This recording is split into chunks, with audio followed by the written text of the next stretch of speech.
de H.G. Wells, A Máquina do Tempo.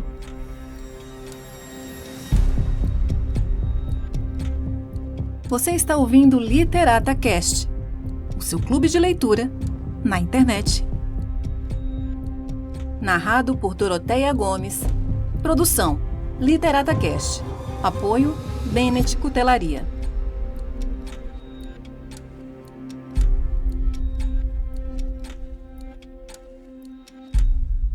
Capítulo 5. Enquanto eu permanecia ali, filosofando sobre esse triunfo demasiado perfeito da humanidade, a lua cheia, amarela e obesa, surgiu por meio a um dilúvio de luz prateada que brotava do nordeste. As figurinhas brilhantes pararam de se movimentar na planície inferior. Uma coruja silenciosa atravessou o espaço e estremeci com o primeiro frio da noite. Resolvi descer e descobrir onde poderia dormir. Procurei o edifício que já conhecia. Então meu olhar correu para a figura da esfinge branca, imóvel sobre seu pedestal de bronze, tornando-se mais distinta à medida que os raios da lua nascente ficavam mais brilhantes. Já podia divisar novamente a bétula prateada que se erguia junto dela.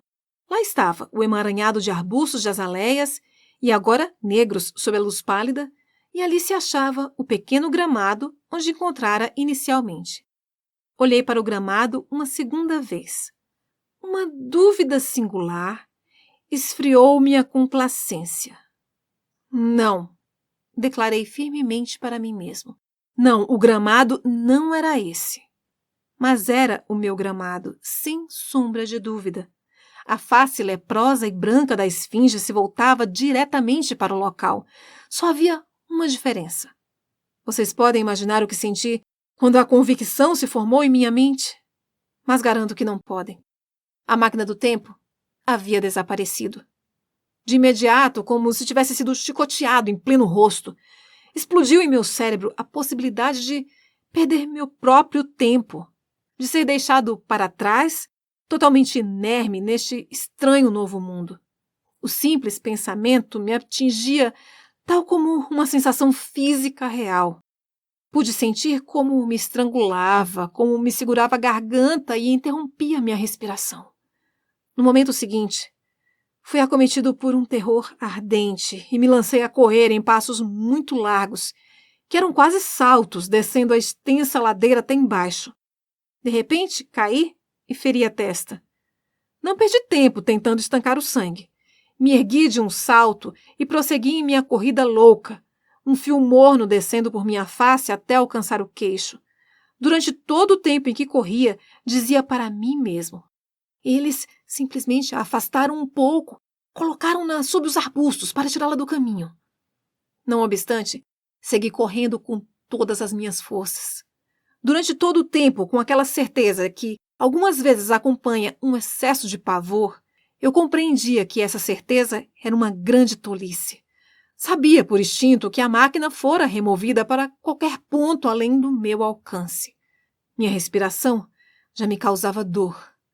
Suponho que percorri toda a distância ladeira abaixo, desde o alto da colina até o pequeno gramado, talvez um pouco mais de 3 quilômetros em apenas 10 minutos.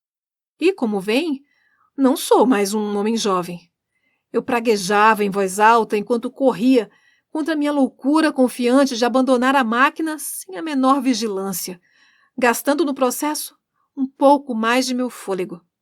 Gritei, em voz alta, mas ninguém me respondeu.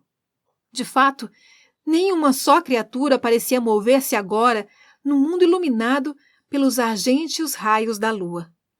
Quando atingi o gramado, meus piores temores se confirmaram. Não pude divisar o menor traço do aparelho.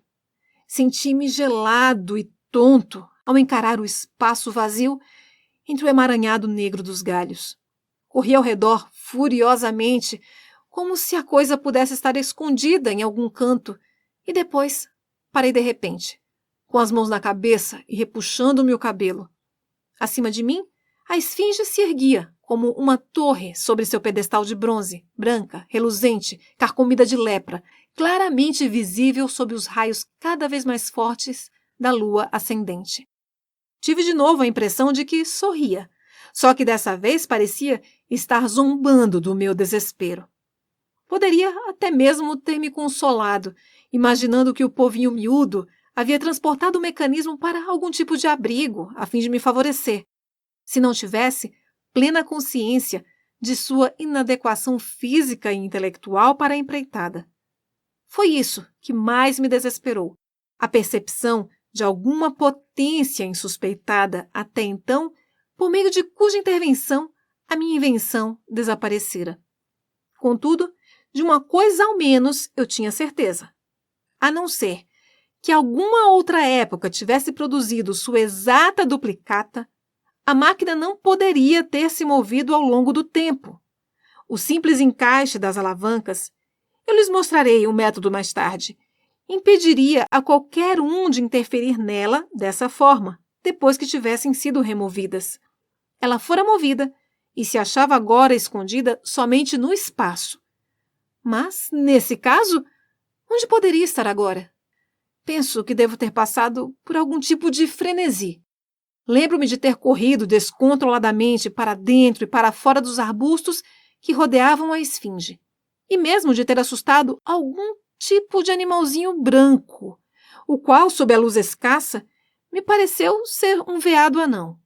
Lembro-me também de que mais tarde, naquela mesma noite fatídica, bati com os punhos fechados nos galhos dos arbustos até que os nós de meus dedos ficassem cortados e sangrando ao se rasgarem contra os ramos partidos. Então, soluçando e gemendo loucamente, pela angústia que me dominava a mente, desci até o grande edifício de pedra. O grande salão estava escuro, silencioso e deserto. Escorreguei no piso irregular e dei de encontro com uma mesinha de malaquita, quase partindo minha canela. Acendi um fósforo e atravessei as cortinas empoeiradas de que falei antes. Lá, encontrei um segundo salão, enorme, coberto de almofadas, sobre as quais talvez uma vintena dos pequenos habitantes se achava adormecida.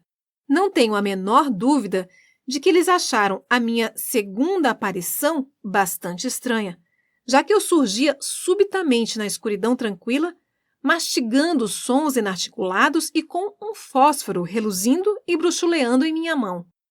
Eles haviam esquecido totalmente o que eram fósforos. Onde está a minha máquina do tempo?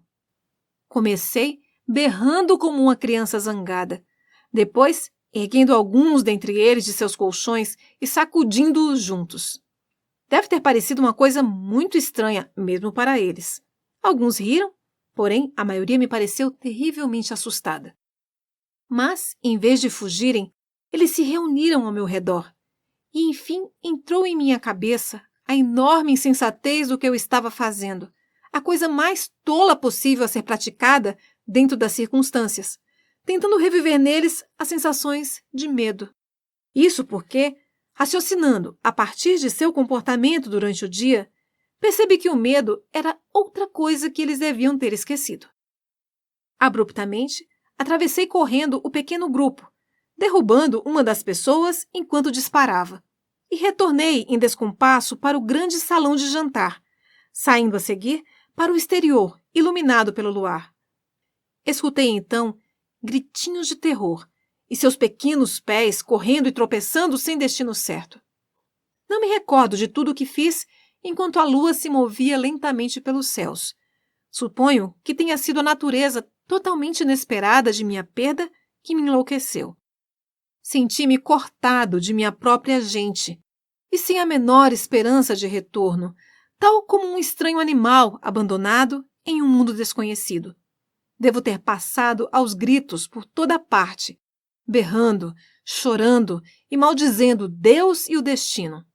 Guardo uma lembrança de sentir uma fadiga horrível, enquanto a longa noite de desespero transcorria com lentidão. De procurar em um lugar impossível e a seguir em outro, de tatear pelas ruínas enluaradas e ali tocar estranhas criaturas escondidas entre as sombras negras. Enfim, de me jogar no solo perto da esfinge e chorar em meu absoluto desamparo. Nada me restava, senão o sofrimento. Então, acabei por adormecer, e quando me acordei novamente, já era dia claro, e um par de pardais saltitava ao meu redor, sobre a grama, sem demonstrar o menor receio, ainda que se achasse ao alcance de meus braços. Sentei-me, envolvido pelo frescor da manhã, tentando me recordar de como havia ido parar nesse lugar, e por que uma sensação de deserção e de desespero me enchia a alma.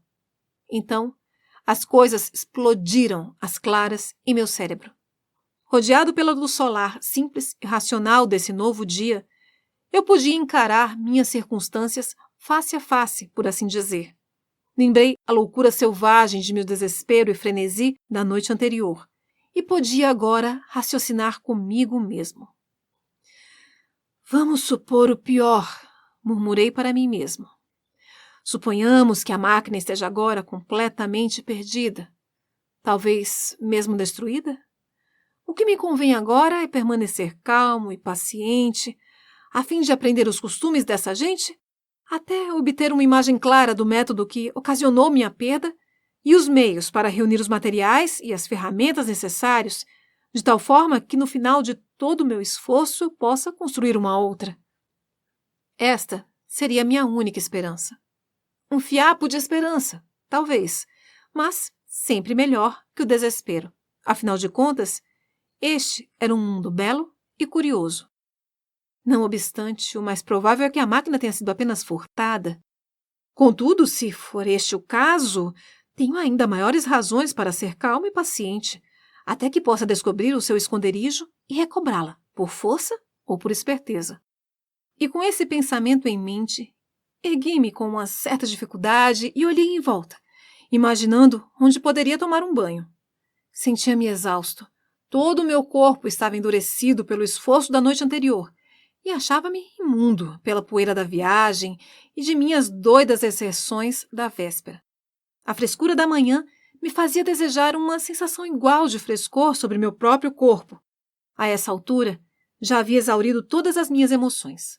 Realmente, enquanto saía à procura de um lugar para meu banho, descobri-me imaginando qual teria sido a razão possível para toda a intensa excitação da noite anterior. Fiz um exame minucioso do solo ao redor do pequeno gramado. Desperdicei algum tempo considerando algumas questões fúteis, apresentadas da melhor maneira que me foi possível, a algumas das criaturinhas que me vieram rodear. Nenhuma delas conseguiu entender os meus gestos. Alguns deles demonstraram indiferença total. Outros pensaram que eu estava brincando com eles e riram francamente. Precisei fazer o maior esforço do mundo para evitar que minhas mãos batessem contra seus lindos rostinhos risonhos. Esse era um impulso totalmente idiota. Mas o diabo, que fora gerado pelo medo e pela cólera cega, era difícil de conter, e ainda se demonstrava ansioso para tirar vantagem de minha perplexidade. Contudo, o gramado me ofereceu um conselho bem melhor. Logo descobri um sulco que ficara marcado nele, onde a grama fora arrancada, a cerca de metade do caminho entre o pedestal da esfinge e as pegadas de meus pés que haviam sido deixadas quando da minha chegada, em minha luta para reerguer a máquina tombada. Havia igualmente outros sinais da remoção ali por perto, marcas de pés bastante estranhos e estreitos, similares àqueles que eu podia imaginar que uma preguiça pudesse deixar no solo ao se arrastar sobre ele. Isso dirigiu minha atenção mais cuidadosa para o pedestal. Este havia sido fundido em bronze, mas acho que já lhes havia explicado. Mas percebi então que não era apenas um bloco metálico, mas se achava todo decorado por painéis guarnecidos de molduras fundas de ambos os lados. Aproximei-me e bati neles com os dedos. O pedestal era oco. Examinando os painéis com cuidado, descobri neles descontinuidades nos pontos em que se encontravam com as molduras. Não havia alças ou fechaduras, mas talvez os painéis, se fossem de fato portas, tais como eu agora imaginava, seriam abertos pelo lado de dentro. Uma coisa estava agora muito clara em minha mente. Não foi necessário um grande esforço mental para deduzir que minha máquina do tempo fora transportada para dentro do pedestal. Mas como fora levada para lá, constituía um problema totalmente diverso. Vi as cabecinhas de 2 pessoas vestidas com túnicas de cor laranja aparecerem entre os arbustos e permanecerem debaixo de algumas macieiras cobertas de botões enquanto olhavam em minha direção. Encarei-as sorrindo e fiz sinal para que se aproximassem. Elas obedeceram e então, apontando para o pedestal de bronze, tentei comunicar-lhes meu desejo de abri-lo. Mas no momento em que fiz o primeiro gesto nesse sentido, as 2 se portaram da maneira mais estranha. Simplesmente não sei como relatar-lhes as expressões que surgiram em seus pequenos rostos. Mas suponhamos que um de vocês fizesse um gesto grosseiro e impróprio para certa mulher de mente delicada. Seria esta a expressão que ela lhe mostraria. Eles deram uma volta e saíram correndo, como se tivessem recebido o pior dos insultos. Tentei a seguir um camaradinha de aspecto gentil, todo vestido de branco, que acabara de aparecer, obtendo exatamente o mesmo resultado. De fato, alguma coisa em seu procedimento me levou a sentir vergonha de mim mesmo. Mas ocorre, como vocês entenderão perfeitamente, que eu desejava obter de volta a máquina do tempo. E antes que ele me desse as costas, tentei uma segunda vez. No momento em que ele se virou para se escapar do mesmo jeito que haviam feito os outros, meu temperamento me dominou. Em 3 passos fui atrás dele, segurei a parte flutuante de sua túnica junto ao pescoço e comecei a arrastá-lo de volta em direção à esfinge. Mas no momento em que vi o horror e a repugnância estampados em seu rostinho, senti-me subitamente forçado a soltá-lo. Mas eu ainda não tinha sido derrotado. Bati com os punhos fechados contra os painéis de bronze e pensei escutar alguma coisa a se mover do lado de dentro. Para ser explícito, pensei ter escutado um som semelhante a uma risadinha de escárnio, embora possa ter me enganado nessa interpretação.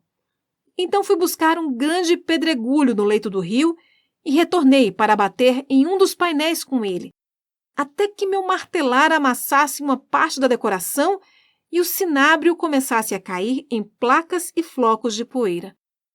Aquele povinho delicado deve ter escutado o meu martelar em ataques entusiásticos a 1,5 km de diâmetro para todos os lados, mas não demonstrou a menor reação. Todavia, observei um numeroso grupo deles espalhados sobre as ladeiras distantes, enquanto me observavam furtivamente. Enfim, exausto e suado, sentei-me a fim de observar o objeto. Porém, me sentia agitado demais para ficar parado ali, apenas olhando. Sou ocidental demais para me predispor a uma longa vigília. Posso gastar anos trabalhando em um problema, mas, quanto a esperar inativo por 24 horas, já é uma questão bastante diferente. Depois de alguns minutos, levantei-me e comecei a caminhar sem destino pelos arbustos na direção geral da colina outra vez. Paciência, murmurei. Se você quiser ter a sua máquina de volta, deverá agora deixar em paz a tal esfinge. Se os moradores pretendem ficar com a sua máquina, não vai servir de nada lhes arrebentar seus painéis de bronze. Se eles não a querem, você receberá o aparelho de volta assim que tiver uma oportunidade de lhes pedir com educação. Ficar sentado matutando entre todas estas coisas incompreensíveis, a fim de resolver um quebra-cabeças desta ordem, não faz o menor sentido. É assim que se desenvolvem monomanias. Primeiro, enfrente este mundo. Veja como funciona, observe com cuidado. Tenha cuidado em não fazer novamente suposições apressadas demais quanto ao que significa. No final, encontrará as pistas necessárias para resolver todos os seus enigmas.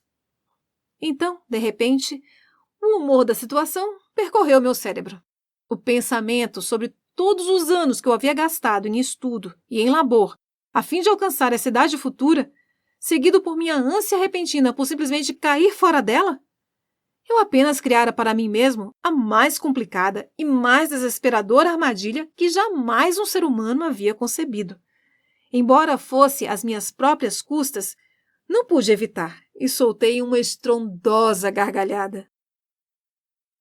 Quando retornei ao grande palácio, tive a nítida impressão de que o povinho me evitava com a maior prudência. Poderia ser apenas minha imaginação. Talvez se devesse ao meu procedimento com alguns deles na noite anterior, ou, quiçá, tudo fosse consequência do meu inútil martelar nos supostos portões de bronze. Contudo, eu me sentia bastante seguro de que me evitavam.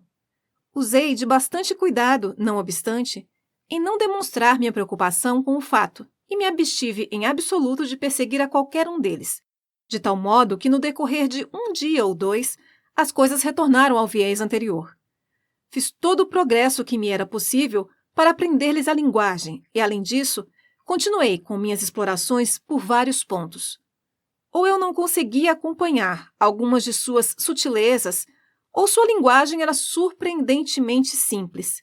Parecia ser composta quase que apenas por substantivos e verbos. Dava a impressão de ter muitos poucos substantivos abstratos, se é que de fato apresentava alguns. Tampouco demonstrava emprego algum de figuras de linguagem. As sentenças eram em geral simples e formadas por apenas 2 ou 3 palavras. Não conseguia entender ou explicar o uso de mais que as preposições mais simples. Decidi-me então a afastar o pensamento de minha máquina do tempo e o mistério das portas de bronze sob a esfinge, tanto quanto me fosse possível, para um canto de minha memória, até que meu domínio crescente da linguagem me levasse de volta a esses temas de uma forma natural.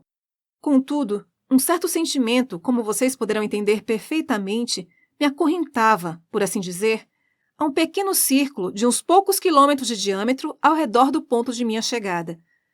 Tanto quanto eu conseguia ver, toda aquela parte do mundo apresentava a mesma riqueza exuberante do vale que correspondia ao do rio Tâmisa em nossa própria época. De cada colina que eu galgava, podia avistar a mesma abundância de edifícios esplêndidos e uma variedade sem fim de materiais de construção e estilos arquitetônicos. Os mesmos bosquezinhos emaranhados de plantas sempre verdes, as mesmas árvores carregadas de botões ou de frutas, e as mesmas avencas do tamanho de árvores. Aqui e ali, cursos de água rebrilhavam como prata e, mais além, a terra subia progressivamente para formar colinas azuis e ondulantes que se mesclavam com a serenidade do céu. Uma característica peculiar que logo me atraiu a atenção foi a presença de certos poços circulares e cobertos, diversos deles, tal como me pareceram, atingindo grande profundidade. Um deles era aquele que se localizava ao lado do caminho que conduzia até o alto da colina que eu galgara durante meu primeiro passeio. Tal como os demais, era dotado de uma beirada de bronze, curiosamente trabalhada e protegida da chuva por uma pequena cúpula.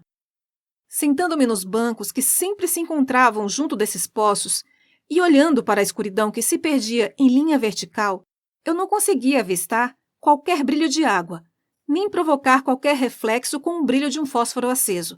Mas em todos eles eu escutei um certo ruído, uma espécie de som surdo, como o toque de um bombo, que me fazia recordar aquele produzido pelo motor de um grande compressor de ar em funcionamento. E descobri também, ao acender meus fósforos, que uma constante corrente de ar descia pelas perfurações. Mais do que isso, joguei um pedacinho de papel na garganta de um desses poços idênticos e, em vez de assistir seu lento flutuar para baixo, ele foi de imediato sugado e logo o perdi de vista nas sombras subjacentes. Depois de alguns dias, também passei a ligar esses poços a altas torres que se erguiam aqui e ali nos flancos das colinas, já que acima delas eu enxergava com frequência a mesma flutuação de coluna de ar quente que se vê em certos dias de verão acima de uma praia requeimada pelo sol. Reunindo essas coisas, por meio do meu raciocínio, formei uma concepção definida de que existia um extenso sistema de ventilação subterrânea, cujo verdadeiro objetivo era difícil de imaginar. Inicialmente, me inclinei a associá-lo com o sistema sanitário daquela gente. Era uma conclusão óbvia, mas, de novo, absolutamente errônea. E aqui, devo admitir que descobri muito pouco a respeito de drenos e encanamentos e outros sinais indicativos de um sistema hidráulico durante todo o tempo que passei nesse futuro bastante verdadeiro. Em algumas dessas visões de utopias sobre os tempos que nos aguardam e que tive a ocasião de ler, encontram-se vastos detalhes sobre técnicas de construção, arranjos sociais e assim por diante, Mas ainda que tais detalhes sejam bastante fáceis de se elaborar quando um mundo inteiro está contido na imaginação do autor, são totalmente inacessíveis para um viajante verdadeiro a se mover entre as realidades que encontrei ali. Imagine as histórias sobre Londres que um africano negro recém-saído da África Central levaria de volta para sua tribo. Como ele poderia conhecer o funcionamento das companhias ferroviárias, os detalhes dos movimentos sociais, a explicação sobre os fios de telefone e telégrafo, as atividades por trás das entregas de encomendas pelos correios ou empresas concorrentes, o mecanismo das ordens de pagamentos postais e coisas semelhantes? Contudo, nós, ao contrário daquele povinho, estaríamos perfeitamente dispostos a lhe explicar todas essas coisas. E mesmo no tocante àquilo que soubera, quanto poderia fazer para que um de seus amigos que nunca viajara pudesse aprender ou mesmo acreditar? Então, pensem como é pequena a diferença entre esse negro africano e um homem branco em nossa própria época e quão amplo era o intervalo entre mim e esses habitantes da Idade de Ouro. Eu percebia a existência de muitas coisas que estavam fora de minha linha de visão, mas que contribuíam para o conforto de que agora partilhava. Porém, salvo por uma impressão geral de sua organização automática, temo que haja muito pouco que eu possa explicar a vocês a respeito das diferenças então existentes. Com referência às sepulturas, por exemplo, eu não avistei o menor sinal de crematórios, nem qualquer coisa que me revelasse a presença de túmulos. Naturalmente me ocorreu que poderiam haver cemitérios ou crematórios em qualquer ponto além do alcance de minhas explorações. E, mais uma vez, esta foi uma questão que apresentei a mim mesmo, embora minha curiosidade ficasse no começo inteiramente derrotada por esse ponto em particular. Esta coisa me confundiu bastante e me conduziu a uma nova observação, que me deixou ainda mais confuso. No meio daquela gente, simplesmente não tivera ocasião de ver quaisquer velhos ou doentes. Devo confessar que minha satisfação com minhas teorias primitivas sobre uma civilização automática e uma humanidade decadente não duraram muito tempo. Contudo, não era capaz de conceber quaisquer outras. Deixem-me explicar as razões de minhas dificuldades.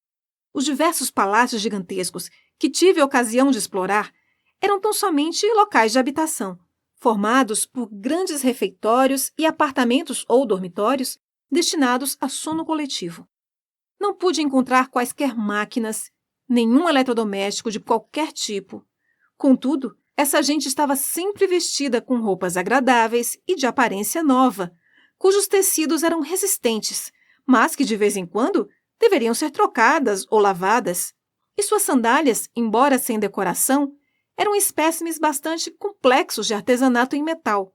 De alguma forma, estas coisas tinham de ser fabricadas. E aquela gente minúscula não apresentava o menor vestígio de uma tendência criativa ou capacidade artesanal. Não existiam lojas, nem tampouco oficinas, muito menos caminhos por onde claramente pudesse ver a entrada de artigos importados de outra parte qualquer. Eles passavam todo o tempo em seus divertimentos delicados, banhando-se despidos no rio, fazendo amor meio como se fosse um outro tipo de brincadeira, depois comendo suas frutas e indo dormir. Eu não conseguia ver como as coisas funcionavam. E retornando à máquina do tempo, alguém ou alguma coisa desconhecida para mim a arrastara para dentro do pedestal oco da esfinge branca. Mas por quê? Eu não conseguia imaginar a razão, mesmo temendo que a minha vida dependesse disso. Esses poços sem água, também aqueles pilares de que escapavam as correntes de ar quente. Percebia que não tinha a menor pista. Eu sentia, como posso lhes dizer, suponhamos que vocês encontrassem uma inscrição, contendo aqui e ali sentenças em um inglês excelente, embora simples, mas entremeadas por outras, formadas por palavras e mesmo letras que lhes fossem absolutamente desconhecidas. Bem, no terceiro dia de minha visita, era bem assim que o mundo do ano 802.701 se apresentava para mim. Foi nesse dia também que arranjei um amigo, ou coisa parecida. Aconteceu que, enquanto eu observava algumas dessas pessoas minúsculas a se banhar em um espraiado do rio, uma delas foi acometida por uma cãibra e se deixou arrastar pela corrente. De fato, esta corrente principal, ao lado do espraiado, Corria bastante rápido, mas não forte demais, até mesmo para um nadador de habilidade moderada. Mas isso lhes dará uma ideia, portanto, da estranha deficiência dessas criaturinhas ao lhe contar que nenhuma delas fez a menor tentativa para resgatar aquela figurinha que gritava fracamente por socorro, enquanto se afogava diante de seus olhos indiferentes. Quando percebi o que acontecia, na hora me livrei de minhas roupas e, vadeando para um ponto corrente abaixo, agarrei a pobrezinha e a transportei em segurança para a margem. Uma pequena massagem em seus membros a trouxe de volta à vida, e tive a satisfação de perceber que estava perfeitamente bem antes de me afastar dela. A essa altura, minha avaliação da sua espécie era tão limitada que não esperava dela o menor sinal de gratidão. Contudo, neste ponto, mais uma vez, eu laborava em erro. Isso aconteceu de manhã. Naquela mesma tarde, encontrei minha mulherzinha, segundo acredito que ela o fosse, enquanto retomava para o meu centro de operações após uma exploração. E ela me recebeu com gritos de alegria e me presenteou com um grande colar de flores, tão grande que fora evidentemente feito para mim e somente para mim. Este fato pôs em andamento minha imaginação. É bastante possível que eu estivesse me sentindo solitário. De qualquer modo, fiz tudo o que estava ao meu alcance para demonstrar a minha apreciação por seu presente. Logo, estávamos sentados os dois sob um pequeno caramanchão de mármore e totalmente envolvidos em uma longa conversação, composta principalmente por sorrisos. A cordialidade da criaturinha me afetou da mesma maneira como teria recebido a amizade franca de uma criança. Compartilhamos flores e ela me beijou as mãos. Fiz o mesmo com as dela. A seguir, tentamos conversar e logo descobri que seu nome era Uena, cujo som de algum modo me pareceu bastante apropriado, ainda que eu não soubesse o que significava. Foi este o começo de uma singular amizade, que durou por uma semana. E então terminou. Eu lhes contarei de que jeito. Ela era como uma criança. Queria estar perto de mim o tempo todo. Tentava me seguir a toda parte e em minha viagem de exploração seguinte, tive o impulso de deixá-la cansada e, enfim, a deixei para trás, exausta, mas me chamando ainda de forma bastante plangente. Mas os problemas que este mundo me apresentava precisavam ser resolvidos. Disse para mim mesmo que não tinha viajado para o futuro a fim de me envolver com um namoro em miniatura. Contudo, sua tristeza quando a deixei era mesmo muito grande, e os protestos que apresentava das outras vezes em que me via partir chegavam a ser frenéticos, e acho que experimentei tanto incômodo quanto conforto em consequência de sua devoção. Não obstante, ela era, de algum modo, um grande conforto para mim. Pensei que fosse apenas um afeto infantil que a levava a se apegar tanto a mim. Até que fosse tarde demais. Eu não entendi claramente o que havia infligido sobre ela quando a deixei. Só depois que foi tarde demais, eu percebi com clareza o que ela significava para mim. O fato é que, apenas por parecer gostar de mim e demonstrar, à sua maneira frágil e fútil, que ela se interessava de fato por mim, aquela criatura que mais parecia uma formosa bonequinha logo adicionava a meu retorno às vizinhanças da Esfinge Branca um sentimento que era quase um retorno ao lar, e eu começava a procurar sua figura minúscula, sempre vestida de branco e dourado, assim que chegava ao topo da colina. Também foi por meio dela que descobri que o medo ainda não havia abandonado o mundo. Ela era bastante destemida à luz do sol e demonstrava a mais singular confiança em mim. Certa vez, por uma tolice momentânea, eu lhe fiz caretas ameaçadoras e ela apenas riu delas. Mas tinha pavor do escuro. Não apenas tinha medo das sombras, sentia terror de qualquer coisa negra. A única coisa que a apavorava era a escuridão. Demonstrava então um tipo de emoção singularmente enfática e isto me levou a pensar e a observar com maior cuidado. Descobri logo a seguir, entre outras coisas, que todo aquele povinho se reunia em suas casas magníficas após o escurecer e que todos eles sempre dormiam em bandos. Aparecer diante deles sem trazer alguma luz comigo significava lançá-los em um tumulto de apreensão. Nunca avistei qualquer deles no exterior ou mesmo dormindo sozinho após o escurecer, mesmo atrás de portas fechadas. Contudo, minha cabeça era tão dura que não conseguia aprender a lição apresentada por tal medo, E, apesar do evidente sofrimento de Euina, eu insistia em dormir sozinho, longe daqueles montinhos de gente. Essa era uma coisa que a perturbava demais. Mas no final, a sua grande afeição por mim triunfou, e durante 5 das noites de nosso conhecimento, incluindo a noite final, ela dormiu com sua cabecinha sobre meu braço como se fosse um travesseiro. Mas a história está correndo, à minha frente, enquanto falo a respeito dela. Deve ter sido durante a noite anterior a seu resgate que alguma coisa me acordou por volta da alvorada. Eu estivera inquieto, sonhando de forma bastante desagradável que me afogara e que anêmonas do mar estavam tateando meu rosto com seus palpos macios. Acordei-me assustado e experimentando uma fantasia desconexa de que algum animal acinzentado acabara de fugir da peça em que eu me encontrava. Tentei recobrar o sono, mas me sentia desconfortável e ainda mais inquieto. Era justo aquela hora, fracamente cinzenta, em que os objetos parecem se arrastar para fora da escuridão quando tudo está descolorido, mesmo que seus contornos estejam bem definidos, provocando uma sensação de irrealidade. Levantei-me e caminhei até atravessar o grande salão e sair para as grandes lajotas que recobriam o chão em frente ao palácio.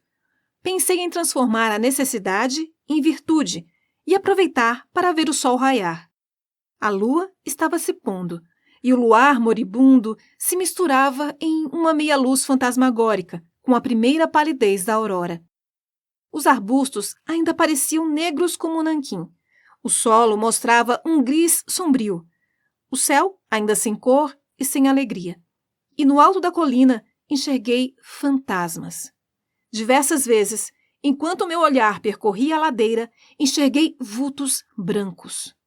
2 vezes tive a impressão de avistar uma criatura branca e parecida com um macaco, correndo muito depressa a colina acima, e outra vez, perto das ruínas, vi um grupo das aparições transportando alguma coisa escura. Todas se moviam velozmente. Não entendi o que acontecia com elas. Tive a impressão de que desapareciam no meio dos arbustos. Vocês devem entender que o primeiro albor da madrugada ainda estava muito indistinto. Eu experimentava aquela sensação que algumas vezes nos atinge no início da manhã, uma coisa fria e incerta com que vocês devem estar familiarizados.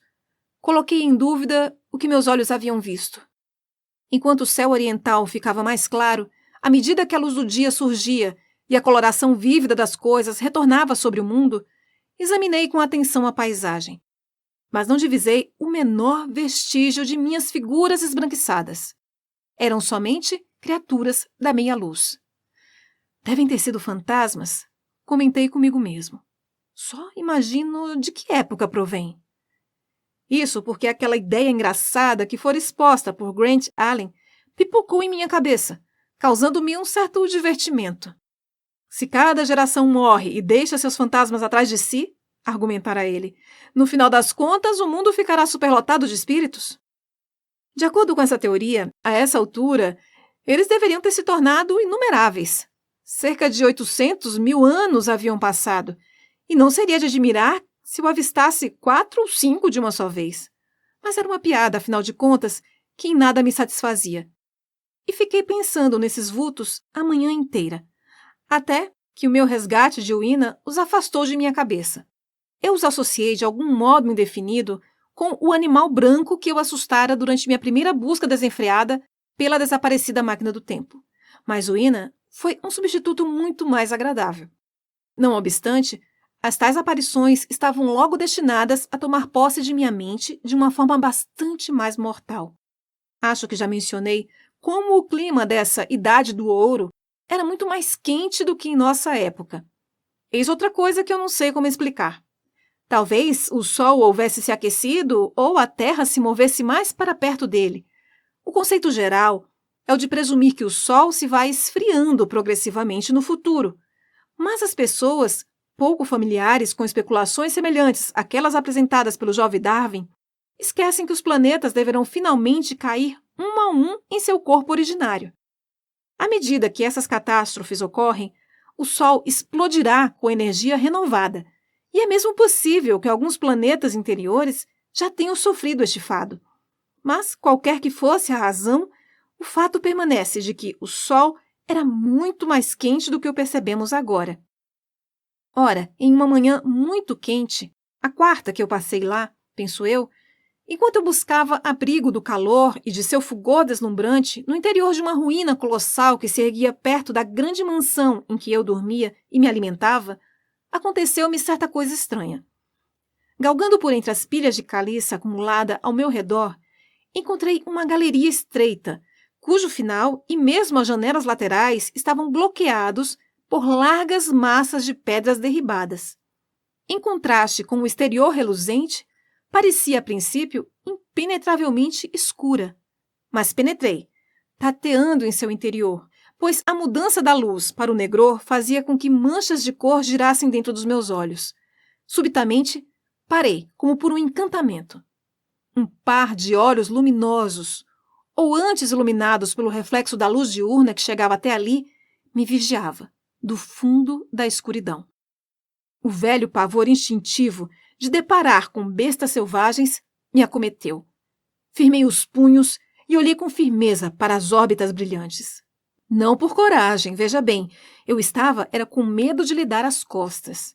Então, o pensamento da absoluta segurança em que a humanidade parecia estar vivendo me atravessou o cérebro. Logo a seguir, recordei o seu inexplicável terror do escuro. Mas, superando o meu medo até certo ponto, dei um passo à frente e falei. Vou admitir que minha voz saiu rouca e mal controlada. Estendi a mão e toquei em alguma coisa macia. De imediato, os olhos giraram para um lado e alguma coisa branca passou por mim correndo. Voltei-me para ela com o coração na boca e contemplei uma pequena figura disforme e parecida com um macaco. Sua cabeça abaixada de forma peculiar, correndo pelo espaço iluminado que havia pouco eu deixara para trás. O animal bateu contra um bloco de granito, cambaleou para um lado e, no momento seguinte, se escondeu na sombra escura de outra pilha de alvenaria tombada. Minha impressão dele, naturalmente, era imperfeita, mas sabia que era de um branco sujo e que estava dotado de olhos incomuns, grandes e vermelho acinzentados. E ainda consegui perceber que tinha pelos amarelados na cabeça e ao longo das costas. Mas, como já lhes expliquei, passou por mim depressa demais para que eu pudesse examiná-lo distintamente. Não consigo sequer afirmar se corria com 4 patas ou apenas com os antebraços das 2 dianteiras pendendo muito perto do chão. Após a pausa de um único instante, segui o animal para o segundo monte de escombros. Inicialmente, não consegui encontrá-lo, mas depois de me acostumar com a profunda obscuridade, deparei com uma daquelas aberturas arredondadas e semelhante a poços que lhes descrevi anteriormente, meio tampada por um pilar que caíra sobre ela. Um pensamento súbito perpassou-me a mente. Teria esta coisa desaparecido pela abertura do poço?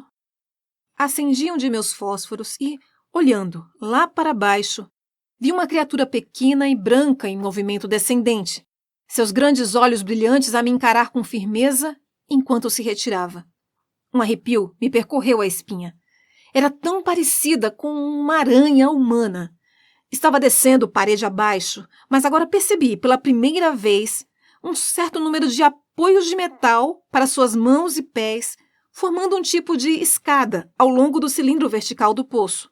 Então, a chama do fósforo me queimou os dedos e tive de deixar que caísse de minha mão, apagando-se enquanto tombava. E quando tive tempo suficiente para acender um segundo, o tal monstrinho já havia desaparecido. Não sei por quanto tempo fiquei parado olhando para as profundezas do poço. Durante algum tempo não conseguia me persuadir a crer que a coisa que havia visto fosse humana. Mas gradualmente a verdade foi crescendo em meu cérebro. Percebi que o gênero humano não permanecera em uma só espécie, mas se havia diferenciado em 2 animais distintos, que minhas crianças graciosas do mundo superior não eram os únicos descendentes de nossas gerações, mas que esta coisa esbranquiçada, obscena e noturna, que me parecera mais um animal enquanto coriscava ao meu lado, também era herdeira de todas as nossas idades. Pensei nos pilares de onde subia o calor em colunas tremeluzentes e em minha teoria de um sistema de ventilação subterrâneo. Comecei a suspeitar de sua verdadeira importância. Mas o que este lêmure, segundo me parecia, estava fazendo em meu esquema de uma organização perfeitamente equilibrada? Imaginei que forma ele se relacionava com a serenidade indolente dos formosos habitantes do mundo superior. E o que poderia estar escondido lá embaixo, desde o sopé daquele túnel vertical? Fiquei sentado na beira do poço durante um longo tempo, dizendo a mim mesmo que não havia nada a temer e que eu precisaria descer ali para encontrar a solução de todas as minhas dificuldades. E o tempo todo sentia-me totalmente amedrontado pela possibilidade de efetuar a descida. Enquanto eu hesitava, 2 daquelas lindas pessoas do mundo superior chegaram correndo em uma espécie de esporte amoroso, atravessando a luz diurna e ingressando na parte sombria. O macho perseguia a fêmea, jogando-lhe flores enquanto corria. Eles pareceram perturbados ao me encontrarem ali, meu braço ao redor do pilar tombado, meu olhar fixo na caligem do poço. Aparentemente, era considerado uma falta de educação mencionar essas aberturas, pois quando eu apontei para esta e tentei formular uma pergunta a respeito dela em sua própria linguagem, demonstraram-se ainda mais incomodados e se voltaram para ir embora. Mas eu já havia percebido seu interesse em meus fósforos e acendi alguns para lhes chamar a atenção. Tentei mais uma vez fazer perguntas a respeito do poço e novamente falhei. Após algum tempo, deixei-os em paz, pretendendo encontrar-me com Ina e ver o que poderia obter dela. Porém, minha mente já se encontrava revolta, todas as minhas impressões e adivinhações anteriores correndo em círculo e deslizando para um novel ajustamento. Agora, eu já tinha uma pista para o significado desses poços, para o das torres de ventilação, para o mistério dos fantasmas que havia divisado, para não mencionar o significado daqueles portões de bronze e o destino de minha máquina do tempo. Muito vagamente comecei a elaborar uma sugestão, capaz de me levar à solução dos problemas de caráter econômico que tanto me haviam confundido. Este era meu novo ponto de vista. Claramente, essa segunda espécie, descendente dos seres humanos, era subterrânea. Havia 3 circunstâncias em particular que me levavam a pensar que sua rara emergência acima do solo era o resultado de um hábito de viver abaixo dele já de longa duração. Em primeiro lugar, havia o aspecto albino, comum à maioria dos animais que vivem de preferência no escuro. Os peixes brancos das cavernas do Kentucky, por exemplo. A seguir, ostentavam esses grandes olhos, com sua capacidade de refletir a luz, característica comum de todas as criaturas noturnas. Testemunhas disso são as corujas e os gatos. Enfim, concorria para esta conclusão a evidente confusão que os acometia sob a luz solar. Aquela luta apressada, mas desajeitada e sem destino certo, para se esconder em qualquer ponto mais sombreado, e ainda a peculiar posição de sua cabeça enquanto se encontrava sob a luz. Tudo isso reforçava a teoria de que suas retinas apresentavam uma extrema sensibilidade à luz solar. Abaixo de meus pés, portanto, a terra devia estar atravessada por uma enorme rede de túneis, e esse emaranhado subterrâneo devia ser o habitat da nova raça. A presença dos poços e das torres de ventilação ao longo das ladeiras das colinas, de fato em toda parte, salvo ao longo do rio, demonstrava a que ponto suas ramificações eram universais. O que seria mais natural, então, que presumir que neste submundo artificial era realizado todo o trabalho feito para o simples conforto da raça que vivia sob a luz do sol. A noção era tão plausível que eu a aceitei de imediato e prossegui em minhas elucubrações para desvendar o como ocorrer essa divisão da espécie humana. Ouso dizer que vocês anteciparão as linhas gerais de minha nova teoria, muito embora, no que se refere a mim, tenha sido forçado muito em breve a reconhecer como também ela se distanciava da realidade. A princípio, partindo dos problemas que afligem nossa própria época, pareceu-me claro como o dia que a ampliação gradual das diferenças sociais que no presente nos parecem ser apenas temporárias entre os capitalistas e os proletários era a chave para a compreensão completa desse distanciamento. Sem dúvida, isso parecerá bastante grotesco para vocês e fantasticamente inacreditável. Contudo, mesmo em nossa sociedade já existem circunstâncias apontando nesse sentido. Já demonstramos uma tendência para a utilização de espaços subterrâneos para os propósitos menos ornamentais da civilização. Existe a Ferrovia Metropolitana de Londres, por exemplo. Existem as novas linhas subterrâneas de ônibus elétricos. Há os túneis ligando diversos bairros das cidades. Existem oficinas e restaurantes no subsolo. E todas essas estruturas tendem a aumentar e a se multiplicar. Evidentemente, pensei eu, essa tendência se ampliara até que a indústria gradualmente perdeu seu direito de nascimento sob o céu. Quero dizer que foi sendo transferida cada vez mais para o fundo, com a instalação de fábricas subterrâneas cada vez maiores, com seus funcionários passando uma quantidade crescente de seu tempo no subsolo até que, no final, mesmo agora, um operário do West End de Londres já não vive nessas condições artificiais até praticamente ser cortado da superfície natural da Terra? Além disso, a tendência exclusiva das pessoas mais ricas, o que se deve, sem dúvida, ao progressivo refinamento de sua educação e ao alargamento do golfo existente entre elas e o mundo de rude violência em que vivem os pobres, já está conduzindo ao fechamento, em seu interesse, de consideráveis porções da superfície da Terra. Ao redor de Londres, por exemplo, talvez metade das paisagens mais bonitas já foram fechadas contra intrusões. E esse mesmo golfo, em constante alargamento, devido à extensão e às despesas envolvidas nos processos educacionais superiores e ao aumento das instalações e consequentes tentações dos hábitos refinados da parte dos ricos, irá tornar os intercâmbios entre uma classe e outra, que no presente retarda a divisão de nossa espécie ao longo das linhas de estratificação social por meio da promoção obtida por meio de raros casamentos desiguais, cada vez menos frequentes. Assim, na conclusão do processo, deveremos encontrar acima do solo os que têm, buscando o prazer, o conforto e a beleza, e abaixo do solo, os que não têm, os operários, que continuamente se adaptarão às condições limitadoras de seu labor. No momento em que se mudarem para lá, sem a menor dúvida serão forçados a pagar aluguel, que não será nada barato, pela ventilação de suas cavernas. Caso se recusem, irão morrer de fome ou ser sufocados em consequência dos atrasos. Alguns dentre eles, cuja própria constituição física e mental os levar a se rebelarem em função de sua infelicidade, acabarão por morrer.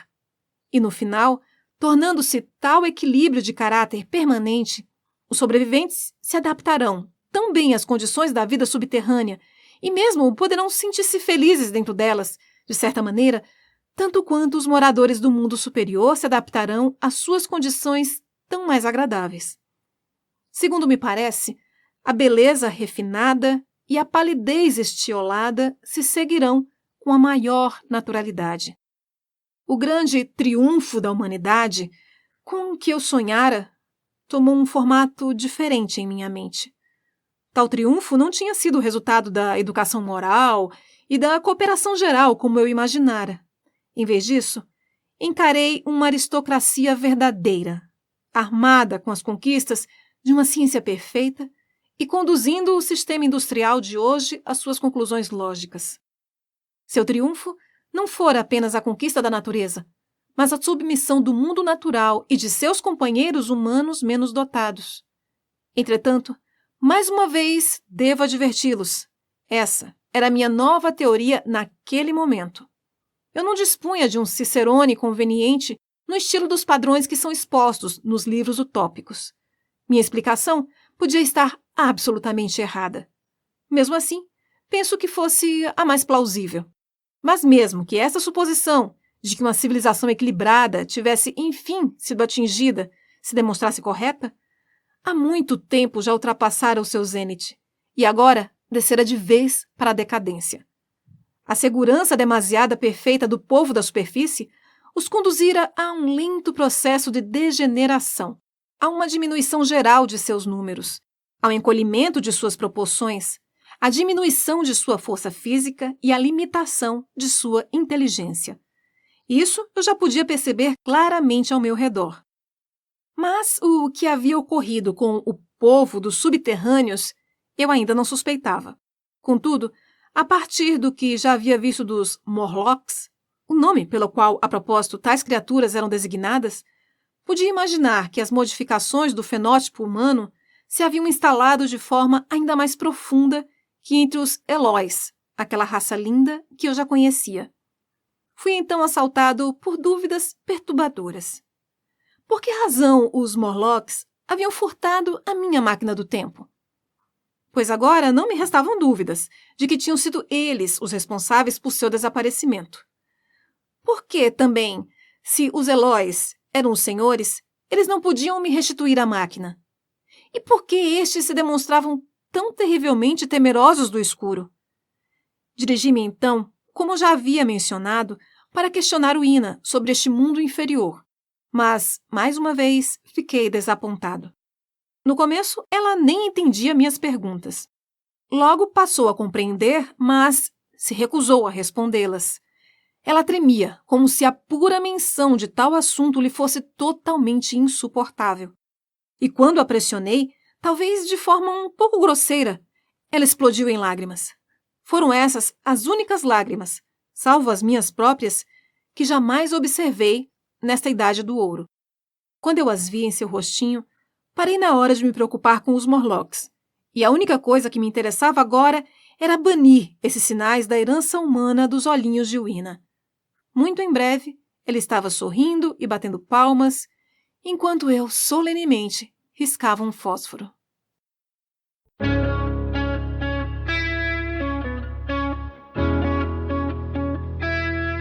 Você acabou de ouvir mais um episódio do Literata Cast.